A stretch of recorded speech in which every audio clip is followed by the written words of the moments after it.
Good morning.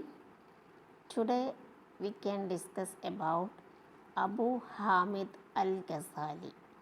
Abu Hamid al-Ghazali among the medieval economic thought. He was one of the Islamic economists. He lived during 1058 to 1111 AD. He born in Persia. He was a great Arab scholar. Ibn Khaldun is also, we have to study about Ibn Khaldun also. Ibn Khaldun called him among the father of economic science. This Ghazali's work, Ihya Ulumuddin, is parallel to Summa Theologica of Aquinas. Summa Theologica is one of the work of St. Thomas Aquinas, that is among the Islamic economists. The work of Ghazali, that is his work is Ihya, that book name is Ihya Ulum al-Din, that is same as parallel to St. Thomas Aquinas. According to Ghazali, the welfare of the society depends upon 5 basic goals. The welfare of the society depends upon the 5 basic goals. These 5 basic goals are religion, life, family, property and intellect. First one is religion. Religion is our way of life. Second goal is life, that is considered as our soul, that is Atma. Then third, family. Third basic goal is family. Fourth one is property. Fifth one is intellect. Intellect means reason, intelligence. So, according to Ghazali, if these 5 goals were in a good condition, that individual can develop, economically develop. He provides a detailed his economic concepts are so many concepts he explained. First one, voluntary exchange and evolution of market. Voluntary exchange and evolution of market. He provides a detailed discussion of voluntary trading and emergence of market based on demand and supply for its determining price and profit. He clearly gives a detailed explanation about voluntary trading. Voluntary means as our own interest, and emergence of market based on demand and supply for as in determining prices and profit.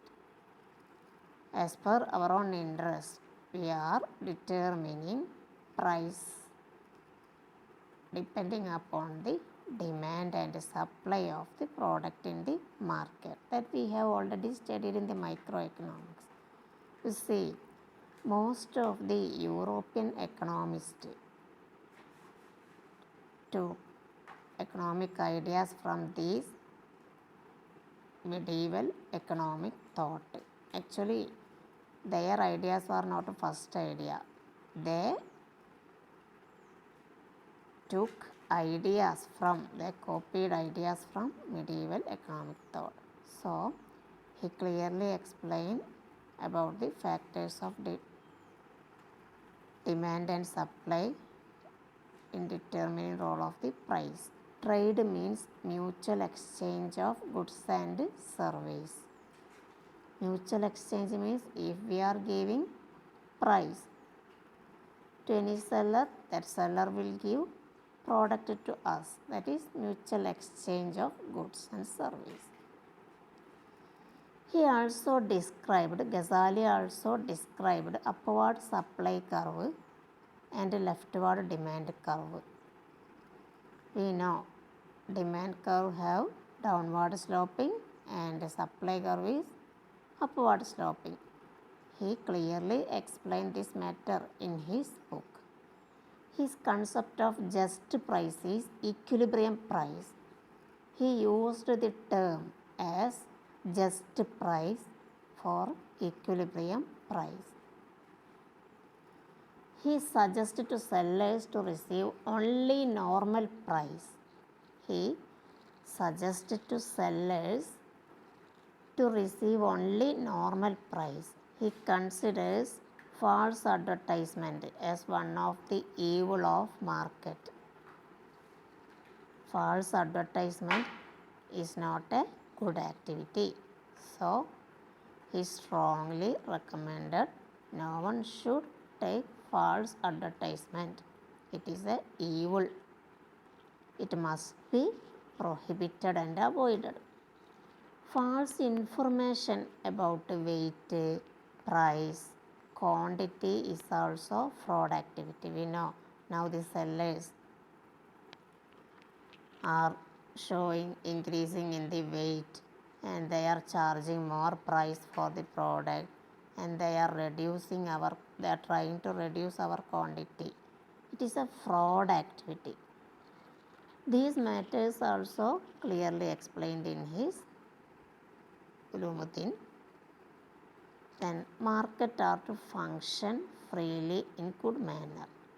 Market should be function in a good manner. The next concept is production activities.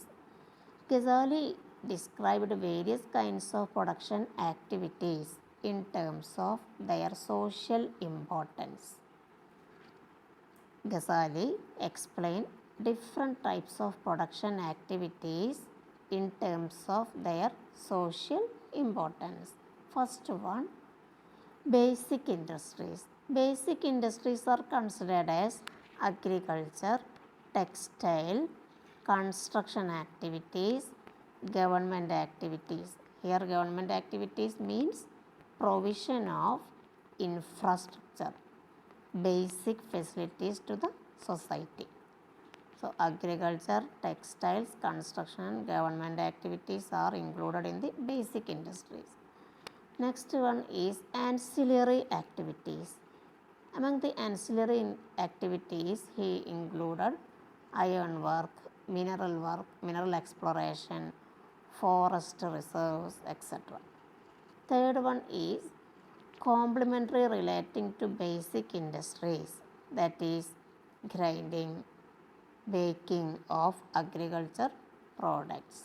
Actually, agriculture products is included in the basic industries. So, if we are making flour with this agriculture product or we are baking bread, it is considered as complementary relating to basic industries. He stressed for division of labor and stages of production for development of the economic activities. We have already studied division of labor in the Adam Smith. In the microeconomics, we have already studied the concept of division of labor by Adam Smith. But actually, Ghazali already explained this concept in earlier. He also studied problems of barter system and need for money. We know several difficulties of the barter system, and from that difficulties money were emerged. This concept already described by the Ghazali.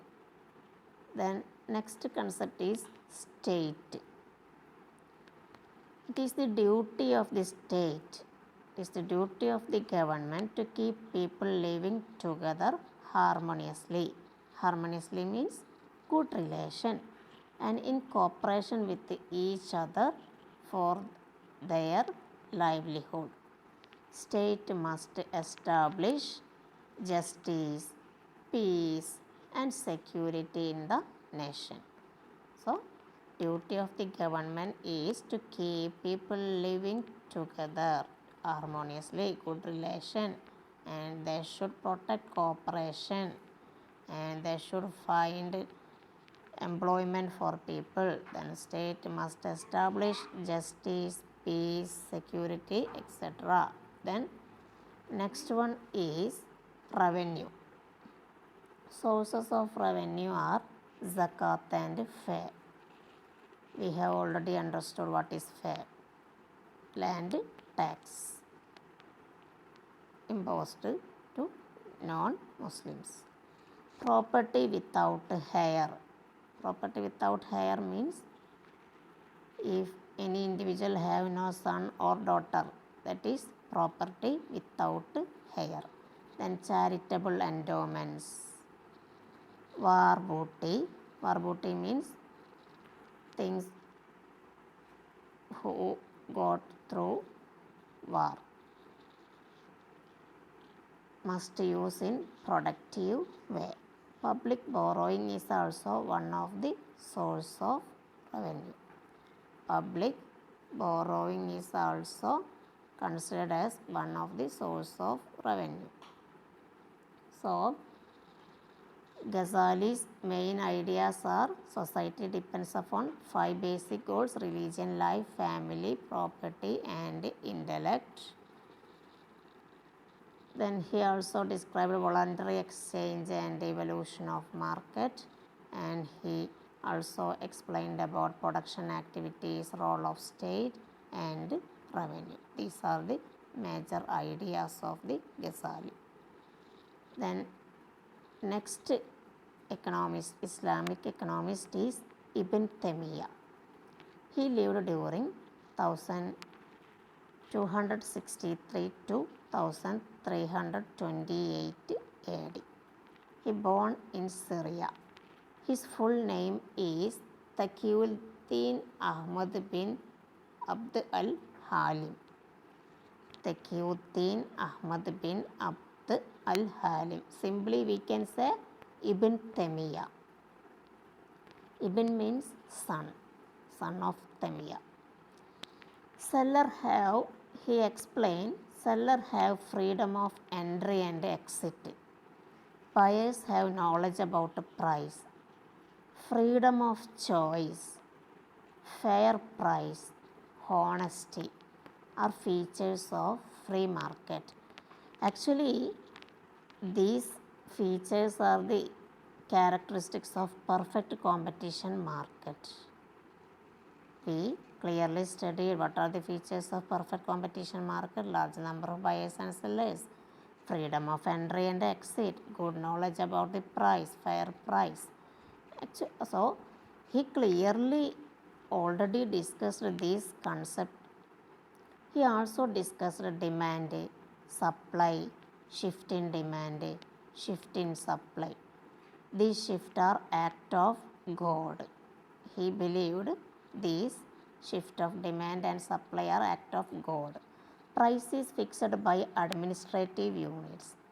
Price is fixed by administrative unit. Administrative unit means government.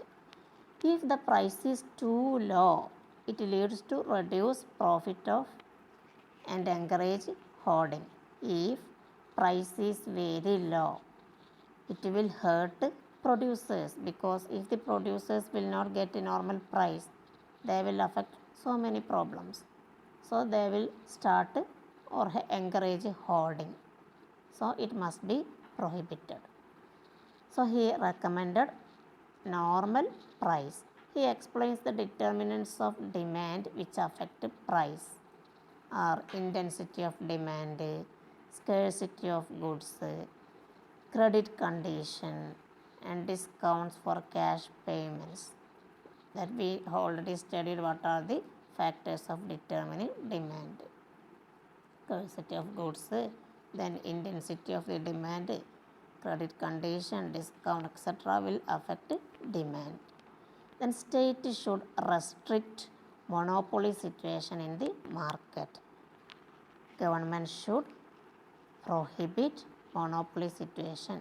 If the price is unjust, if the price is not justifiable, government should regulate them or government should prohibit such price. Then he explained also about market administration. For the market administration, it includes supply and provision of necessities. Supply and provision of necessities. Government should supply necessary items and supervision of industry and ensure minimum wage. Every workers should get minimum wage. And supervision of service such as physician, teachers, pharmacists. The service provided by doctors, teachers, pharmacists also supervised by the government. Then supervision of trading practice. So the authority should check provision of necessary items and its supply, then minimum wage of the workers, and should check the working of doctors, teachers, pharmacists and such services. Then supervision of trading practices also. Next concept is money. He discussed issues of barter system and nature of the functions of money. Like Gazali, Iben Tamiya also discussed the difficulties of barter system and importance of the money. Next economist is Said bin Hazm and Qutb al-Andalasi. Said Ibn Hazm is the short name. He lived during 994 to 1060 AD. He born in Andalus of Spain. That is why his name also termed with Andalasi. It is a place in Spain. His family have a notable status, special status. He acted as a minister in public affairs in different period. He acted as a minister of the government in different period. He was a member of family of Umayyad dynasty. Umayyad dynasty means kingdom during that period in Arab. He was a great thinker, philosopher, theologian and educationist. He was a great thinker, scholar, philosopher, theologian and educationist. His major economic concepts are basic needs and poverty, 4 forms of essential needs for an individual life. 4 forms of essential needs for an individual life are food, drink, cloth, shelter. Shelter means house. So every individual must equipped with food, drink, cloth and shelter. These needs must be provided by the state for those who have any problem. If any individual have no food, shortage of food, shortage of drinking water, then cloth, so government must take care about them. Then non-fulfillment of needs of is indicator of poverty. If any individual suffering non-fulfillment of his basic needs, then it is the indicator or marking of poverty. Next concept is zakat. Government should collect zakat from rich ones and distribute them to poor people. Zakat we have already discussed in the first class of the Islamic economic thought. Government should collect zakat from rich ones, rich people and distribute them to poor people. Through this, state can eradicate poverty. As I have already told you, as per the Quranic principle, Quran, 2.5% of the income we should provide to the poor people. Then if anybody fails to give zakat, considered as a debt to God, it is punishable. So for the solution of poverty, government must collect zakat from rich people and it should distribute to poor people. Those who are failed to give zakat, it is punishable. It is considered as a debt to God. Then he also explained about tax. Hazm recommended justice in tax. Interest of people must be considered when planning to impose tax compulsorily. In the first class also we have discussed about principles of tax, convenience and ability. Here also Hazm also clearly explained about the convenience and ability of the tax. Exploitative means of collecting tax must be prevented. Exploitation in the case of collecting tax must be prevented by government. An account was kept by administration tax department. Government should strictly follow an account book for the tax purpose. In order to check tax collecting officers, strict vigilance system was also followed. We know in the present situation government is conducting so many bribery, corruption. So in that time they followed a strict rules and regulation to check any corruption in the case of tax system. They followed a strict vigilance system. Land tax were imposed as per the quality of land. Land tax were imposed as per the quality of land after meeting the expenditure of local administration, amount of tax deposited to local treasury. After meeting the expenditure of the government, if any additional balance is there, that is kept in the treasury. It is passed to provincial treasury, government treasury, then handed over to central government, central headquarters. So these are the major ideas of the Hazm. Then some of the economists also we have to discuss in the later classes. Thank you.